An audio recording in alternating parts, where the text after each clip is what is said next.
Pasukan Amerika baru saja meluncurkan salah satu serangan terbesar terhadap kelompok Houthi.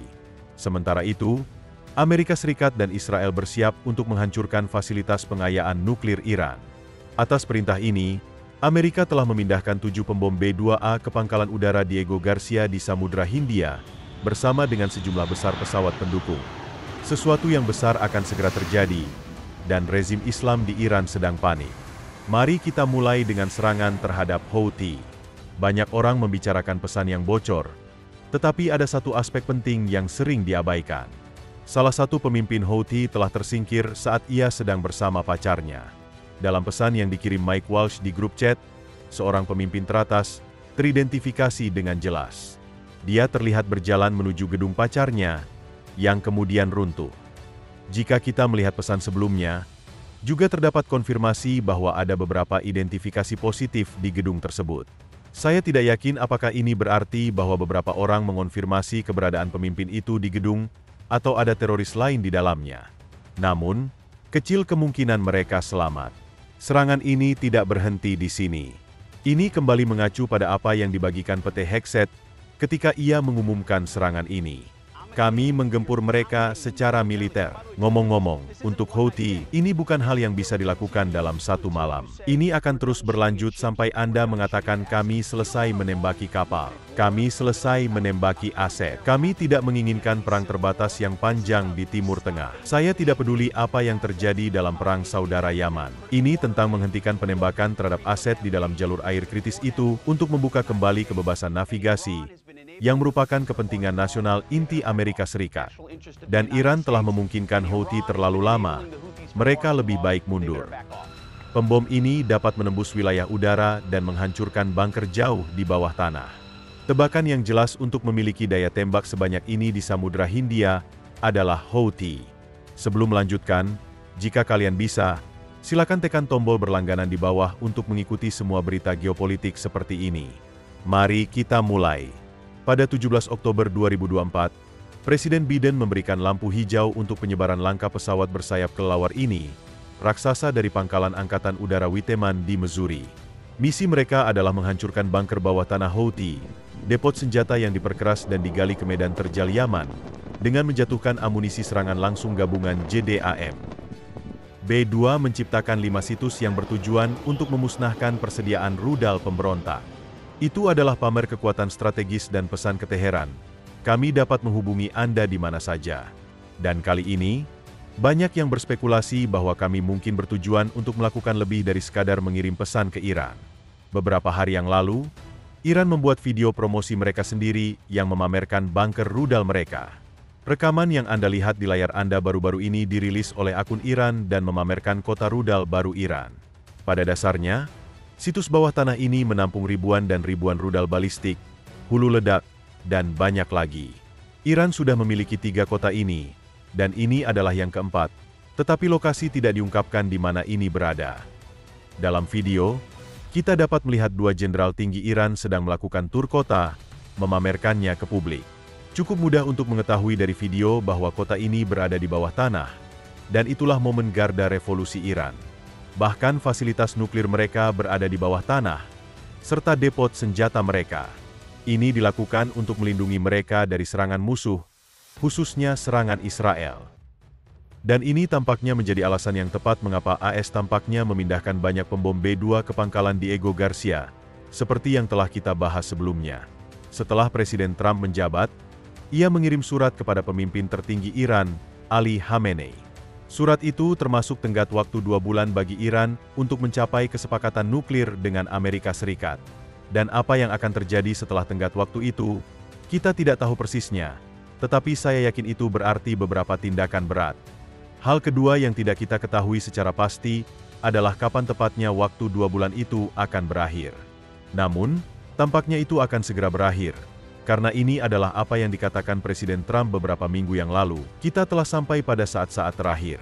Kita berada di saat-saat terakhir. Tidak bisa membiarkan dia memiliki senjata nuklir. Saya pikir, mendapatkan kesepakatan dalam waktu 1 bulan setelah pemilihan yang curang tahun 2020. Mereka semua siap untuk membuat kesepakatan. Ini adalah waktu yang menarik dalam sejarah dunia. Tetapi kita memiliki situasi dengan Iran, bahwa sesuatu akan terjadi. Terjadi segera, sangat segera. Anda akan membicarakannya segera, saya kira, dan mudah-mudahan kita bisa memiliki kesepakatan damai. Anda tahu, saya tidak berbicara tentang kekuatan atau kelemahan. Saya hanya mengatakan saya lebih suka melihat kesepakatan damai daripada yang lain. Tetapi yang lain akan menyelesaikan masalah. Sementara itu, pembom B-2 sedang bersiap untuk melakukan sesuatu.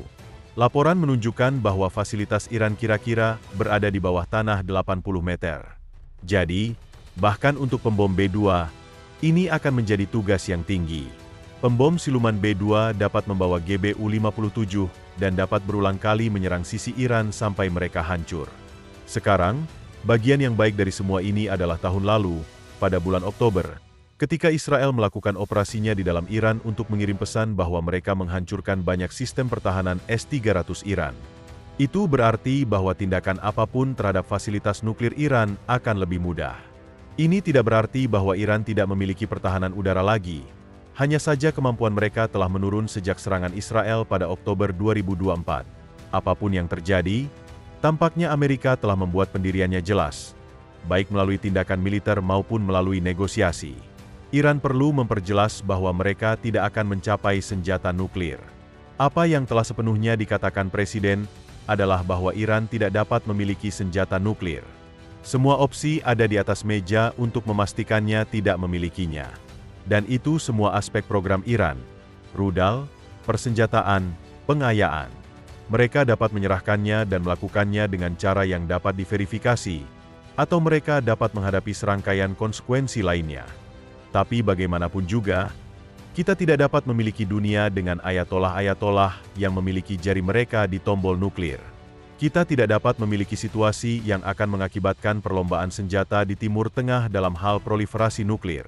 Presiden Trump bertekad, dengan satu atau lain cara, bahwa Iran telah ditawari jalan keluar dari ini untuk memastikan bahwa kita tidak memiliki dunia yang dapat diancam oleh radikal. Rezim tidak hanya mengancam sekutu kita, Israel, tetapi juga seluruh dunia yang akan terancam oleh rezim radikal yang dapat menghancurkan bukan hanya Israel, tetapi juga negara-negara tetangganya, dan memiliki kemampuan untuk menyerang Amerika Serikat. Kita tidak dapat membayangkan situasi seperti itu, dan kita tidak akan mengalaminya.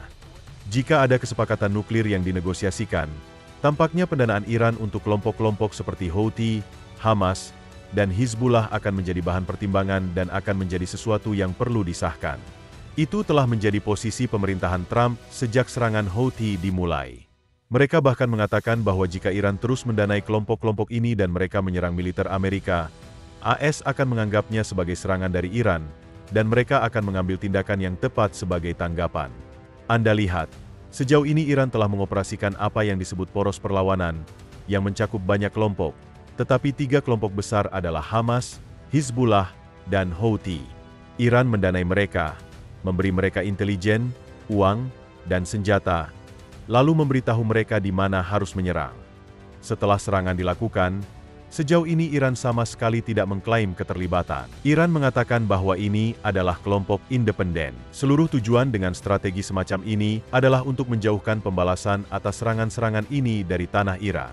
Namun, pemerintahan Trump sedang membingkai ulang seluruh perang ini dengan mengatakan bahwa orang yang mendanai semua ini adalah orang yang akan bertanggung jawab atas serangan apapun terhadap militer AS. Di sini kita memiliki penasihat keamanan nasional yang menjelaskan hal ini. Semua opsi selalu ada di atas meja dengan presiden, tetapi Iran perlu mendengarnya dengan keras dan jelas. Itu sama sekali tidak dapat diterima dan itu akan dihentikan. Tingkat dukungan yang telah mereka berikan kepada Houthi sama seperti yang mereka miliki untuk Hizbullah, sama seperti yang mereka miliki untuk milisi di Irak, Hamas, dan yang lainnya. Perbedaannya di sini adalah Houthi memiliki pertahanan udara yang sangat canggih, dan mereka juga memiliki rudal jelajah anti-pengiriman, drone sea skimming, jenis drone serang, dan lainnya. Mereka bahkan telah meluncurkan lusinan serangan terhadap beberapa kapal perang, lebih dari 175 serangan terhadap perdagangan global, menenggelamkan beberapa kapal. Saya hanya berpikir orang Amerika perlu mengerti apa yang telah terjadi di sini. Pemerintahan sebelumnya memiliki serangkaian tanggapan yang tidak berguna. Presiden Trump datang dengan kekuatan yang sangat besar. Kami akan mengambil tindakan. Kami tidak hanya akan meminta pertanggungjawaban Houthi, tetapi kami juga akan meminta pertanggungjawaban Iran sebagai pendukung mereka. Dan jika itu berarti mereka menargetkan kapal-kapal yang telah mereka tempatkan untuk membantu pelatih Iran, IRGC, dan hal-hal lain yang telah mereka tempatkan untuk membantu Houthi menyerang ekonomi global, itu juga akan menjadi target di atas meja. Bagi Iran, tampaknya poros perlawanan mereka, setidaknya 3 hal besar, lebih dekat untuk jatuh daripada sebelumnya. Kita sudah tahu bahwa kemampuan Hizbullah telah terdegradasi parah setelah serangan Israel tahun lalu, dan Houthi dipukul oleh militer AS. Hamas sekarang memiliki masalah internal mereka sendiri. Tampaknya orang-orang dari Gaza telah berbalik melawan Hamas. Ini adalah klip protes yang terjadi di Gaza sekarang terhadap kepemimpinan Hamas. Protes ini telah berlangsung selama 4 hari berturut-turut, dan pengunjuk rasa menyerukan keluarnya Hamas. Trump telah mulai, pada dasarnya, memastikan bahwa Houthi dari Yaman tidak dapat menyerang kapal komersial. Apakah Anda pikir itu bisa berhasil tanpa menempatkan sepatu bot AS di darat? Mengingat bagaimana pertempuran di Timur Tengah berlangsung? Terima kasih telah menonton dan sampai jumpa.